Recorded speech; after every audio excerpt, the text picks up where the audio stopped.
take back at least some of the citizens that come over here.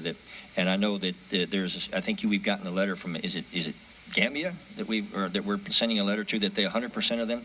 Are there any others besides Gambia? I mean, is that the extent of our commitment there? Are we sending letters to any other country that's saying if your people come here and break our laws or cross our borders illegally, we're going to send them back, or we're going to stop giving you visas? Is there any other country besides Gambia that we're doing that? Well, the one we're talking about on Gambia is where the Secretary actually communicated to the Secretary of State to. But are there any other countries besides them that we're making motions? I have sent, speaking of letters, I've sent about 126 myself to countries. I've met with ambassadors of those countries. I've met with our ambassadors of those countries. 126. To try to do what we can to change their minds, because these are obligations under world treaties. So we're doing our best to bring those people around. Mr. Chairman, my time is up, but I would just suggest to you, they don't need to change their mind. We need to change our mind and say, if you don't take these back, we will not offer visas in the future. It's a pretty simple equation.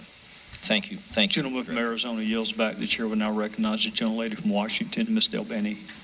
Thank you, Mr. Chair. And Director Saldana, thank you for being with us today. It's been reported that draft rules are being considered that would create national uniformity for immigration judges to allow child immigrants more time to obtain legal representation. And in light of the Ninth Circuit's decision or opinion this week, I think these rules would be a highly welcome step towards ensuring fair treatment for the most vulnerable individuals who are seeking refuge across our borders.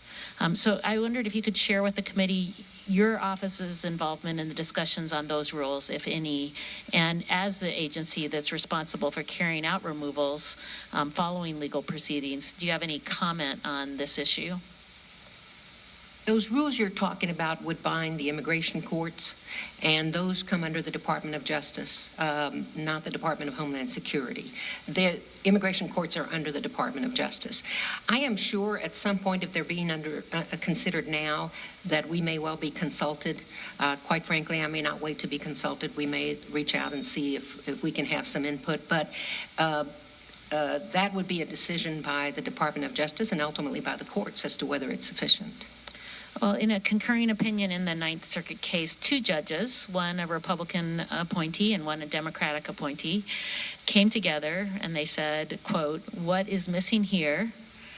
Money and resolve, political solutions that fall outside the purview of the courts," end quote. So in other words, what is missing here is congressional action and the political will to ensure that